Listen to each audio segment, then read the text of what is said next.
음, 제가 아까 그 실기 입력할 때 저가법 이거는 입력하는 거 나온다라고 실기 때 나온다라고 했잖아요. 지금 사례로 따지면 우리가 기말에 실제 기말 재고 자산이 10만 원이었죠. 기말 재고 자산이 10만 원이었는데 2만 원이 20X 1년에 2만 원 떨어졌잖아요. 맞죠? 그래서 얘를 우리가 어떻게 입력을 할 거냐라는 거예요. 방법이 두 가지가 있어요. 첫 번째 방법을 강추. 어떻게 하냐면 여기 보시죠. 보시면 여기 아래. 아래 보시면 여기 기말 제품 평가 손실 있죠. 요게 방금 사례로 따지면 그 재고자산 평가 손실, 재고자산 평가 충당금이라고 생각하시면 돼요, 여기가 제품 평가 손실이 있고 여기가 기말 제품 재고액이라고 있잖아요. 그러면 지금 사례로 따지면 거꾸로 가는 거예요. 지금 사례로 따지면 여기에다가 10만 원 이렇게 입력. 맞죠? 근데 이 10만 원 중에서 평가 손실이 2만 원 났잖아요. 2만 원. 맞죠? 이렇게 입력하는 방식이 모두 자동으로 하는 거. 그렇죠? 하지만 이렇게도 가능해요. 뭐냐면 아까 있던 수동하고 자동을 결합하는 거예요. 어떻게 하는 거냐면 이 2만 원의 제품 평가 손실은 이렇게 안 하고 이렇게 해도 되는 거잖아요. 요거. 여기.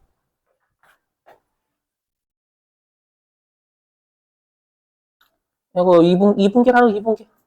근데 우리 기말의 분계는 자동 결산에서 해요? 수동 결산으로 해요? 수동으로 하죠. 그래서 일단 얘를 수동 결산 입력하는 거예요. 그렇죠? 입력하고 여기 기말 제품에다가 얘는 입력을 했으니까 하면 안 되지. 그렇죠? 그럼 여기에다가 10만 원 이렇게 적어주는 거예요. 그렇죠? 그러니까 방법은 두 개. 그냥 알아서 제품 실제 금액 10만 원 넣고 그다음 평가 손실이 얼마 발생했는지 둘 다 넣는 방법 하나. 다 자동으로 하는 거. 이해되세요? 아니면 일단 수동으로 요 평가 손실 분계 끊는 거예요. 그죠? 끊고 자동 결산 가서 실제 기말 재고 금액, 시가 떨어지기 전 금액 넣어야죠. 왜냐면 여기 시가 떨어진 거 잡았는데 떨어진 후액금 또 잡으면 이중으로 잡는 거잖아요. 안 되지. 그죠? 이렇게 하는 방법이 있다라는 거예요. 자, 그러면 어디로 가주시냐? 463, 463페이지.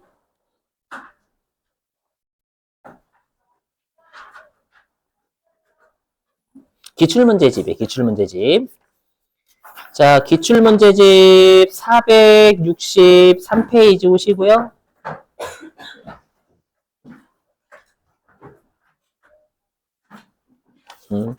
자, 463페이지에 4번이에요, 4번. 중간에 4번. 아래 4번 말고. 463페이지에 중간에 4번이고요. 회사는 830번.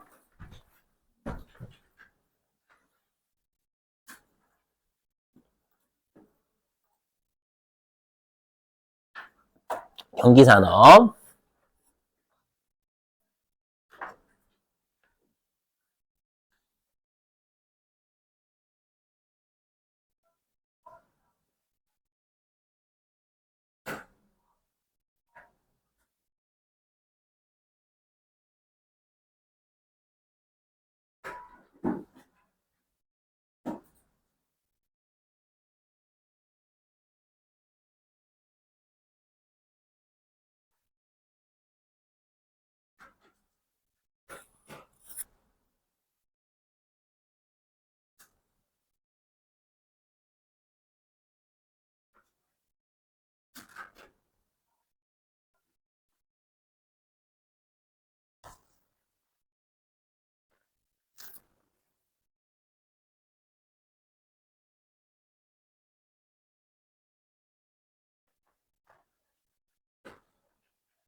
자, 여러분 해볼게요. 뭐, 이거 어렵진 않죠?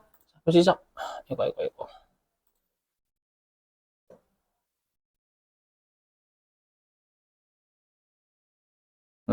자, 여기인데요. 어디 갔니? 아, 여기구나.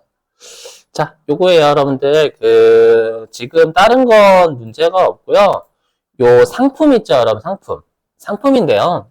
요건데, 우리가 그 상품이, 이거 설명 안 드렸구나.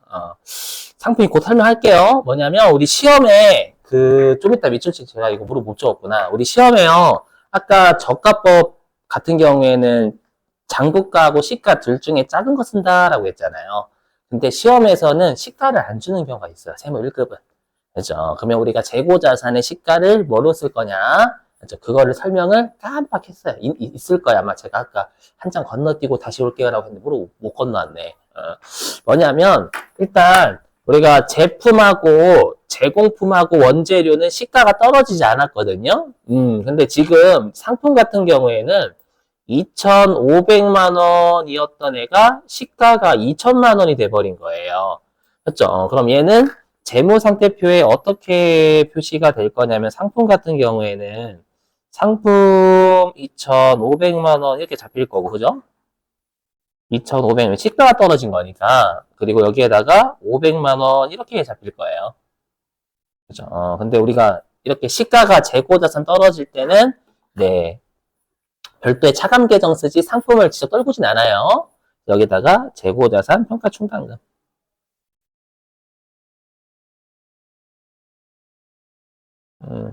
충당금 요렇게 쓸 거다라는 거예요. 그렇죠? 그래서 방법이 두 가지예요. 일단 전부 다 자동으로 하는 거 설명. 어떻게 하시냐면 요 제품 제공품 원재료 입력 안 할게요. 요 상품만 할게요. 상품만. 제품 제공품 원재료는 그냥 똑같이 이 금액만 입력해 주시면 되고. 자, 제품은 어떻게 입력하냐? 쭉 내리면은요. 84회 맞죠? 잘못 들어왔나? 상품이구나. 죄송해요. 잘못 들은 줄 알았어. 여기군요. 자, 보시면 여기 기말 상품 있잖아요. 여기가 있고, 여기에 상품 평가 손실이 이렇게 나뉘어져 있죠. 그러면 지금 상품 평가 손실이 얼마냐면 500만 원이잖아요. 그럼 500만 원과 2,500만 원 이렇게 적어야 될 거 아니에요. 그죠? 그럼 여기에다가 500만 원 적고, 여기에다 거꾸로 적는다라고 생각하시면 돼요. 여기. 기말 상품 재고액은 2,500만 원짜리였는데 시가가 500만 원 떨어졌다. 이렇게 적는 방법이 하나. 어렵진 않으시죠, 여러분들?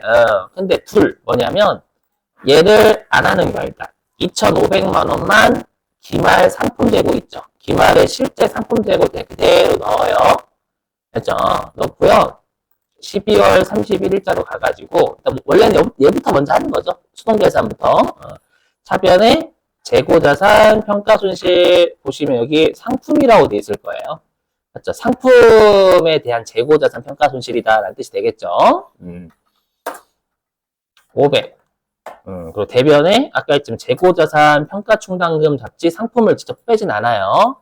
그래서 이렇게 일단 평가손실을 잡고, 그렇죠? 이 분계를 수동결산해서 하고 방금처럼 자동결산으로 기말상품 2,500만 원 이렇게 집어넣는 거.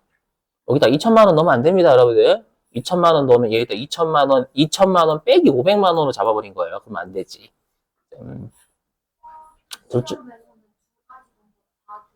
아니, 다 하면 안 돼. 항상 하나죠. 둘 다 때문에 하나만 해야죠. 그렇죠. 둘 중에 하나만 해야죠.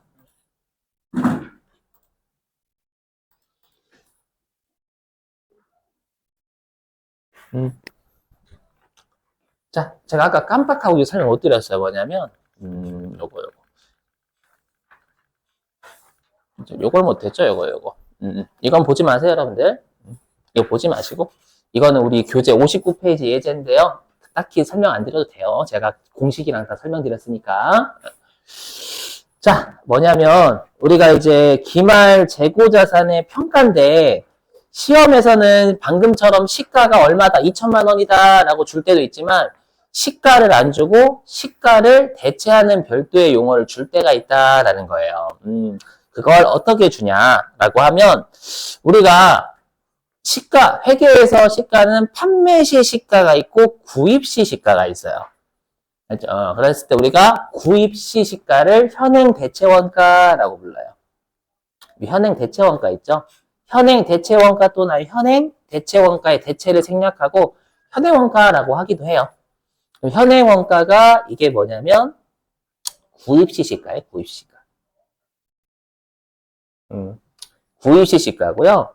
그 다음에 순실현 가능 가치. 우리 순실현 가능 가치, 순실현 가치라고도 해요. 요게 판매 시 시가예요.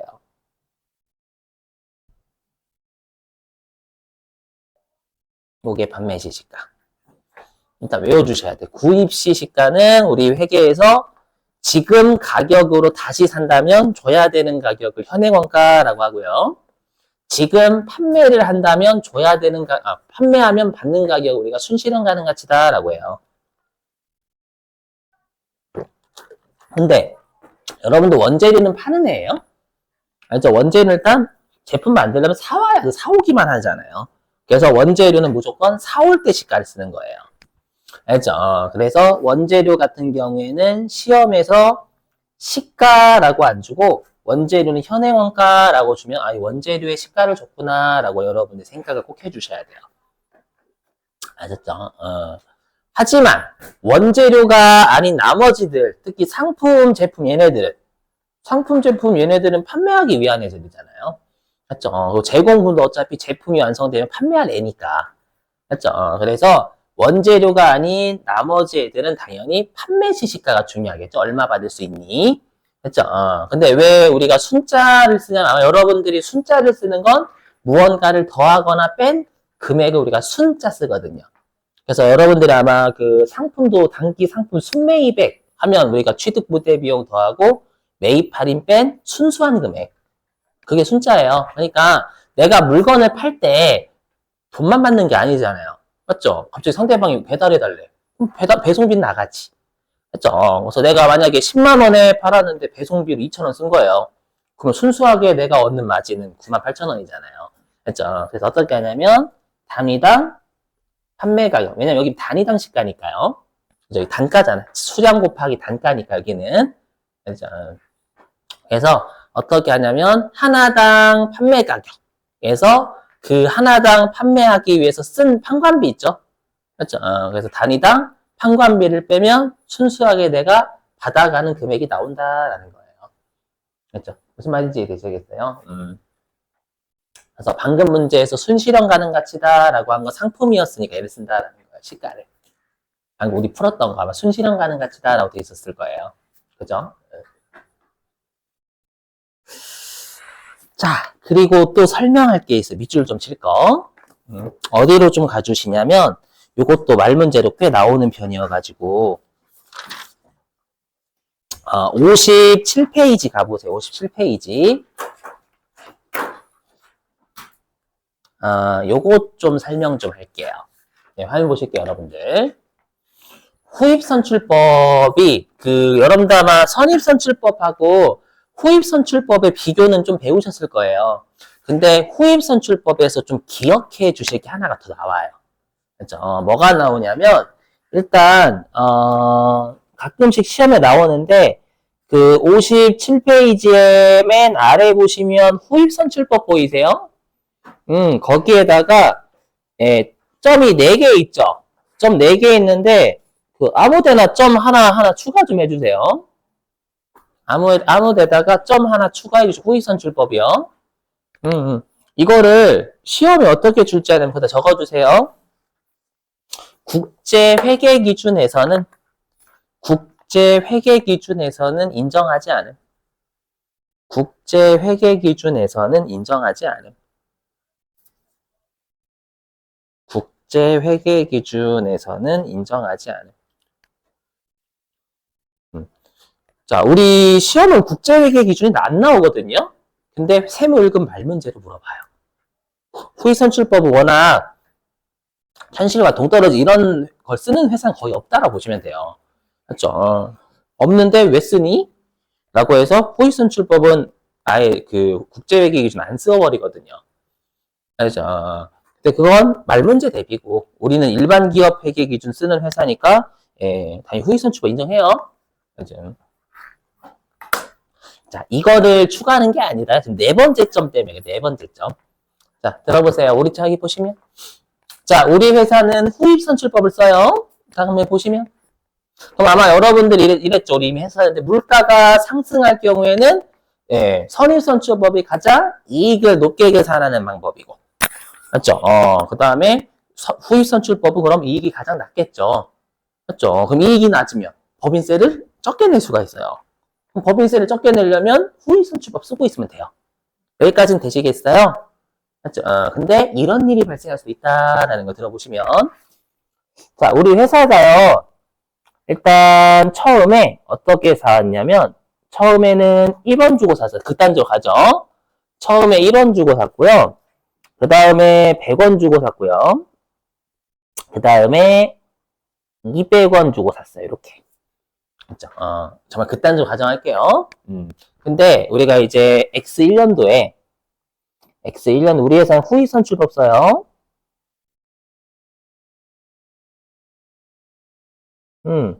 이 중에 2개가 팔린 거, 2개가. 그럼 일단 3개 구입, 2개 판매니까 X1년도에는 구입이 더 많았던 거예요. 2개 판매. 그럼 후익선출법에서 일단, 그냥 우리 계속기록부 말고 그냥 선입선출법이라고 하면, 선입선출법이란다. 그냥 실지재고사법이라고 하면, 일단 먼저 팔린 건 200원짜리가 팔리겠죠, X1년도에. 그죠? 얘가 먼저 팔리고, 그 다음에 얘가 먼저, 그 다음 팔릴 거예요. 2개가 팔린 다음에 얘가 팔리고, 얘가 팔리겠죠. 후익선출법. 나중에 사온 걸 먼저 파니까. 네, 되셨어요? 그죠? 그러면 후익선출법에서는 얘가 X1년도에 기말재고가 될 거, 1원짜리가요. 동의되시겠죠? 맞죠? 자, 근데 X2년도에요. X2년도에는 구입 없음. 구입이 없고요. 한 개를 팔았대요. 한 개를 팔았대. X2년도에는 구입이 없어요. 한 개를 팔았대요. 한 개를 팔면 얼마짜리가 팔려요? 1원짜리가. 맞죠? 그럼 얘가 판매한 것의 원가. 구입할 때는 원가로 기록되어 있으니까. 그럼 얘가 매출 원가 되겠죠? X? 뭐야?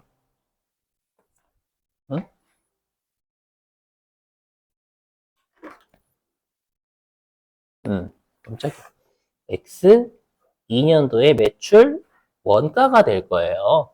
제가 하고 싶은 말이 뭐냐면, 우리가 물가가 상승할 때 이렇게 여러분들이 배우셨던, 우리가 후입선출법이 물가가 상승할 때 이익이 가장 낮게 잡힌다.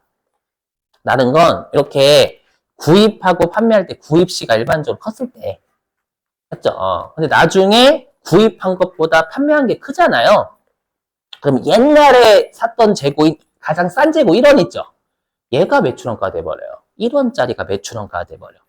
그럼 1원짜리가 비용이 되면 어떻게 되는 거예요? 이익이 X1년도에 더 커지는 거 엄청나게. 맞죠? 이걸 우리가 뭐라고 하냐면 비자발적 청산이다라고 해요. 참 말도 어렵죠? 그게 어디 있냐면 57페이지. 자, 57페이지 거기 맨 아래 후입선출법이라고 돼 있을 거고요. 네 번째 점에 일단 밑줄점. 비자발적 재고 청산 문제 언제 발생하냐면 단기의 판매량이 단기의 매입량보다 클 때. 자, 그러면 재고 청산이 뭐냐? 그 재고 청산 57페이지 그 맨 아래 손가락 표시 있어요. 자, 손가락 표시에 어디에 밑줄 치시냐면은요. 두 번째 줄 물가 상승시 있죠? 거기서부터 세 줄 밑줄. 자, 물가 상승할 때 후입선출법이 선입선출법보다 이익을 적게 계산하죠. X1년도에는 제가 지금 든 사례로요. 맞죠? 적게 계산하니까 법인세도 적게 납부하는 거예요. 이 당시에는. 근데 재고 수량이 감소한다. 재고 수량이 감소한다라는 건 판매가 더 크다라는 뜻이에요. 그렇죠. 수량이 줄는 건 판매가 더 크니까 수량이 줄지. 구매가 더 크면 수량이 줄겠어요? 맞죠? 그래서 재고 수량이 감소하면이라는 건 단기의 판매가 구매보다 높다는 뜻이에요. 그래서 재고 수량이 감소하면 오래전의 원가, 지금 사례에서 1원이죠, 1원. 예전의 거. 오래전의 원가로 구성된 기초재고가 매출 원가로 반영돼 버려요. 그럼 그 매출 원가 작아지잖아요. 방금 사례 1원, 극단적으로. 맞죠? 그래서 반영돼서 매출 원가는 적게 계상되고 이익은 그만큼 크게 계상되니까 오히려 법인세 유출액이 X 2년에 커져버리는 거예요. 맞죠? 요걸 비자발적 청산이다라는 어려운 용어를 써요. 무슨 말인지 이해되시겠어요? 요 사례? 요 정도만 기억하시면 되지 시험에 계산 문제는 안 내요. 자, 그 다음에 또 가끔씩 또 잘 내는 문제가 어디 있냐면은 58페이지.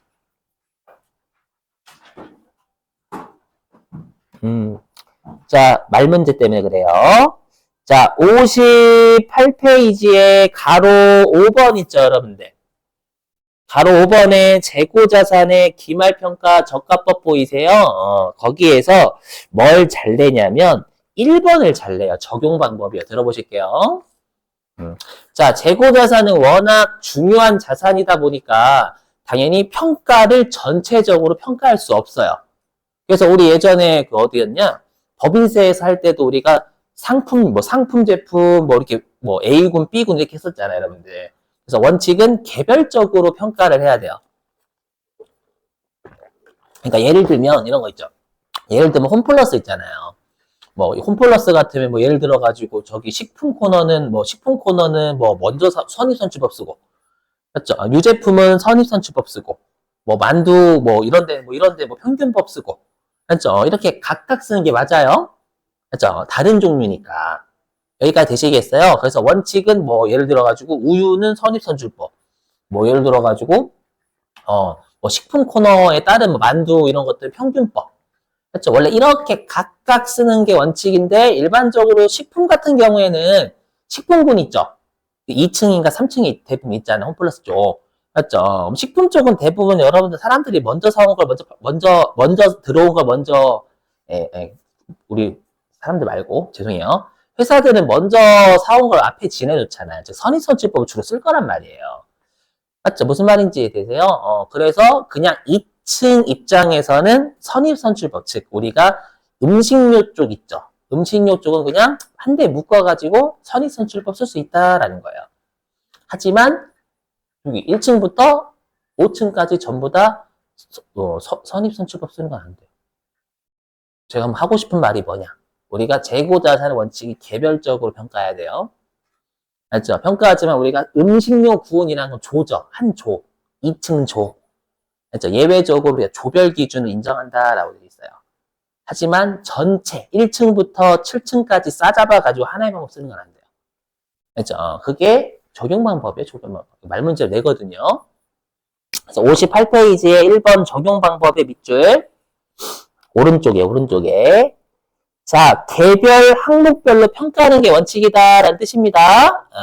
자, 근데 가로 안에 조별을 예외적으로 인정한다라는 건 우리가 뭐 2층군, 3층군 이렇게 된다라는 거예요. 아니면 우리 유제품군 이렇게. 하지만 총계 기준 모든 그냥 전체를 한 방에 싸잡아서 평가하는 건 안 돼. 그죠? 요거 시험에 내니까 말 문제 꼭 기억해 주시고.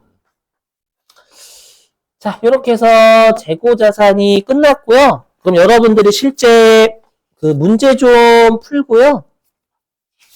자, 어디로 가주시냐? 65페이지.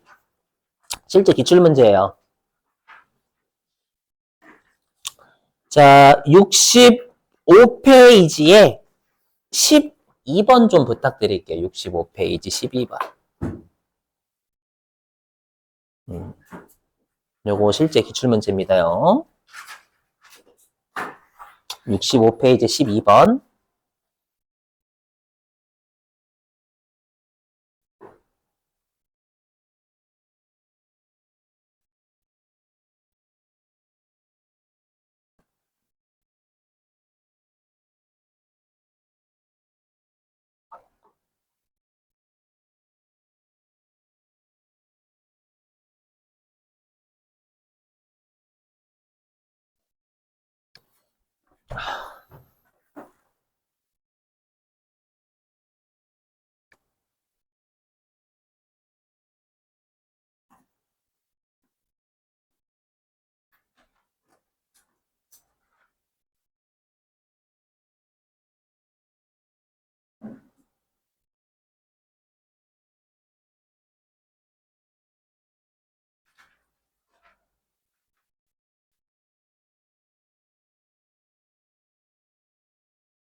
다 푸신 것 같으니까 일반적으로 12번 설명 좀 할게요, 여러분들. 여기 보시면. 미리 풀어놓은 거 좀 응용할게요. 자, 우리 시험에 단기에 사업을 시작한 이런 말 주면 기초 자산부채 자본 없다. 그 말이고, 여기 보니까, 자, 기말에 재고자산 수량을 검토해 봤는데, 감모손실이 100만 원 발생했대요. 근데 90%는 정상감모니까 90만 원만큼은 매출 원가고, 그렇죠? 나머지 10%는 영업의 비용이 되겠죠, 여러분들, 그죠? 자, 그럼 그리고 조심하실 게 2번. 자, 기말 재고자산의 시가와 장부가를 비교해봤대요. 딱 봐도 이거 기말 재고자산 평가예요. 그러면 여러분 조심하실 게 평가이익은 인식하지 않아요. 그렇죠? 근데 보니까 시가가 50만 원 증가했대요. 그럼 얘 평가이익점이 안 잡아요, 여러분들. 그렇죠? 그래서 만약에 평가이익을 잡게 되면 재고자산을 50만 원 늘리겠죠. 그렇죠? 그러니까 1번을 가지고 재고자산이 일단 100만 원만큼 없어졌으니까 재고자산을 100만 원 깔 거란 말이에요. 맞죠? 근데 2번에서는 재고자산 평가이익을 인식하지 않으니까 재고자산 50만 원을 안 올릴 거란 말이에요. 그래서 이 1번이 틀린 거예요. 1번이 답이 되려면 100만 원이 감소해야 된다라는 표현이 맞는 거고. 이해되세요? 그 다음에 2번은 요 평가이익 안 잡잖아요. 안 잡으니까 우리가 어차피 이 100만 원 하나는 매출원가고 하나는 비정상한모. 근데 어차피 둘 다 비용인 건 맞거든요.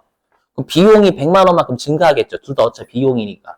왜냐하면 동그라미 2번 단기순이익은 모든 비용을 뺀 숫자란 말이에요. 됐죠? 그럼 당연히 비용이 총 100만 원 증가하겠죠.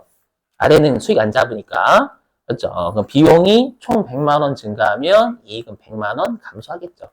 그래서 2번도 맞는 거. 그죠? 그 다음에 3번. 매출원가는 정상감모만. 그러니까, 아까 우리 평가이익을 인식하는 건 시가 떨어졌다 올라가는 경우만이에요. 자, 그 다음에 4번. 재고자산 감모손실인데 영업외 비용이니까 비정상 감모 얘기하는 거죠. 그럼 10만원? 맞죠? 괜찮으세요? 자, 됐고요.